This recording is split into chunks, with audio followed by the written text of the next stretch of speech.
Hello and welcome to Flixplained, the channel where we take your favourite flicks and series and break them down to ensure you don't miss a single detail. You guys are making me nauseous. Not in a good way.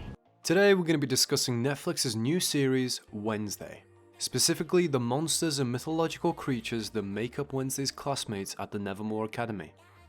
Netflix's newest series had a wonderful cast of dark and mysterious beings, most of which come from old myths or lore from past cultures. In today's video, we're going to be digging deeper into the history behind each of these species, so make sure you stick around to the end to find out exactly where Tim Burton got the inspiration for such interesting and spooky characters. Vampires are a very popular species of monster and don't really need much introduction, which might be why they didn't get much focus during the first season of Wednesday. All we really know is that, according to Enid, some of the vampire students have been a part of the academy for decades. Like most depictions of vampires, the fangs at Nevermore are shown to have pale skin and could typically be seen wearing sunglasses to help them ease their interaction with the sun. Gorgons. Next up, let's talk about the Gorgons, or as Enid called them, the Stoners. Gorgons were made famous through Greek mythology and have always been depicted as humanoid beings with coiling snakes on top of their heads instead of hair. The most popular reference Gorgon was Medusa, and she's where most people learned that a Gorgon was capable of turning unwilling onlookers to a solid stone without any chance to react or to run away.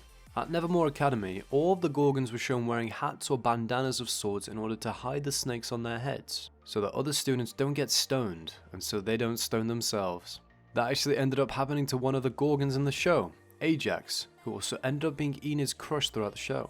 While he was showering, Ajax put a towel on the mirror to cover it so he wouldn't accidentally see himself. But when the towel fell down, he ended up looking right into the snakes on his head and temporarily turned himself into a stone statue.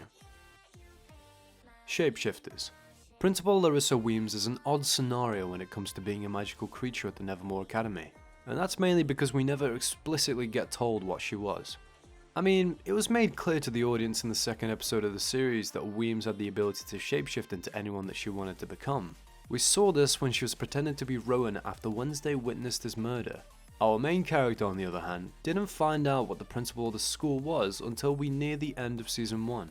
But beyond the fact that she's a shapeshifter of sorts, not much is known about what species Larissa was supposed to be. When it comes to monsters or creatures that could change the shape or the way they looked, there are literally countless across all cultures. From skinwalkers to changelings, Larissa Weems could have been any of those. And who's to say that there aren't any more of their kind throughout the academy, just hiding in plain sight. Sirens. Next up we have the Sirens, otherwise known as the Scales. These mythical creatures have their roots tied to Greek mythology, though they have been since interpreted in a bunch of different ways. Netflix's Wednesday just happened to be the most recent portrayal. Originally, in Greek mythology, sirens were known as half-bird, half-human hybrid, with the human portion being a beautiful maiden. Their appearance has changed though, as the tales have been passed down and adapted, and now the more commonly referenced depiction of a siren is a mermaid-like creature. The one thing that hasn't changed, however, is that sirens can sing an enchanting song that was believed to be capable of controlling a person and even luring them to their deaths. In Tim Burton's Wednesday, the sirens that we met weren't much different from the creatures found in old lore, simply a more modern adaptation. In the series, the clique of sirens is referred to as the Scales because they're all drawn to the various bodies of water around the campus, like the lake or the water fountain, and when they come into contact with any liquids, their human-like skin quickly turns into scales. And thanks to their natural gift of singing, most of the sirens at Nevermore took part in the music clubs for extracurricular activities. Out of the few sirens that we were actually introduced to throughout the season, the most notable had to be Bianca, or as Enid called her, Queen Bee. Bianca was clearly the leader of her clique, and was one of Wednesday's bigger rivals at first. She was seen as the queen of the school and the top of her class, but once we found out how she got there, it all made sense. It turned out that Bianca used her siren song to get into the school, and we even found out that Xavier broke up with her once he suspected that she had been using her power on him. It's clear that the Scales have a lot of control in Nevermore Academy thanks to their ability, so it's a good thing that it seemed like Bianca and Wednesday made up toward the end of season 1. Werewolves. Speaking of the end of season 1, how lucky was it that Enid was able to finally wolf out? Enid Sinclair was Wednesday's bright and bubbly roommate whose life of blogging gave her all of the juicy details about everything that went on in school and around town. Enid was a member of the werewolf community also known as the Furs. Now, as far as historians can tell, the origin of the werewolf dates back to ancient Greece and Rome and was discovered in ethnographic and philosophical texts. And much like the sirens, the lore had spread across the world and made its way into cultures all around. According to folklore, anyone suffering from lycanthropy was to be considered a werewolf and had the ability to shift its shape into a wolf-like creature. In some cases, a human could become a werewolf after having a curse placed on them, or in other cases, it could be from being scratched by another werewolf and surviving. But in the case of Tim Burton's new series, it would appear that lycanthropy is a genetic trait that was passed down from one familial line. At the Nevermore Academy, the Furs seemed to be like most of the other cliques and mainly spent time with each other. The exception to this detail was Enid, and we found out that's because she wasn't like the other Furs. You see, at the Academy, the werewolves were mainly known for transforming, or wolfing out, when the lunar cycle reached the full moon. Enid, on the other hand, hadn't reached that stage in her development yet, and as of the beginning of the show, she was only able to extend and retract her claws at will. Thankfully, by the end of season 1, Enid was able to finally wolf out and transformed herself into an awesome looking werewolf that ended up fending off the monstrous Hyde and allowing Wednesday to have enough time to save the Academy. Psychics. This brings us to Wednesday, who was a member of the broadest group of students in Nevermore Academy, the Psychics.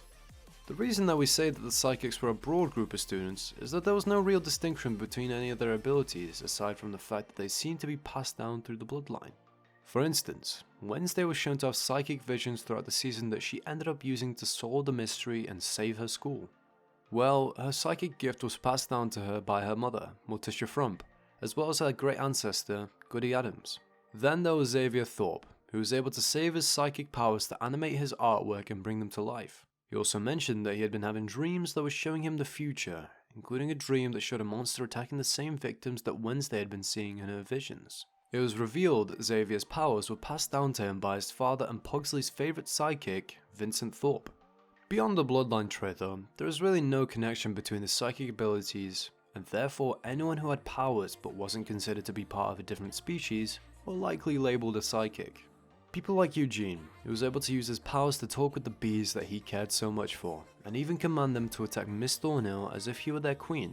Or even like Rowan, who could use telekinesis to move tremendously heavy objects such as the gargoyle that he tried to drop on Wednesday's head in the first episode. He could even move people around, and most likely would have used his powers to kill the goth teenager had he not been brutally murdered himself. Hydes. This brings us to our last monster, the murderer himself, the Hyde. The entire first season of Wednesday revolved around our main character doing everything she could to solve the mystery of who or what had been brutally murdering people around Nevermore Academy, as well as the town of Jericho. And we eventually learned that the monster responsible for these brutal killings was a creature known as a Hyde. The name of the species was determined to have come from the book titled Strange Case of Dr. Jekyll and Mr. Hyde, with the name Mr. Hyde being a reference to the Doctor's maniacal alter ego.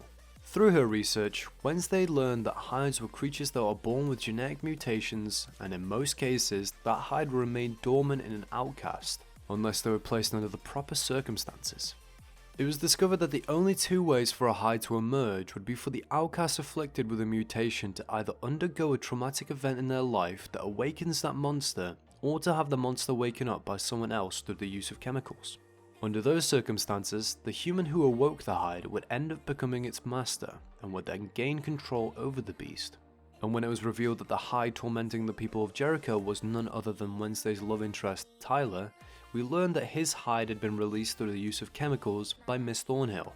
We also learned that Hydes used to actually be able to attend Nevermore, and Tyler's mother was one of them.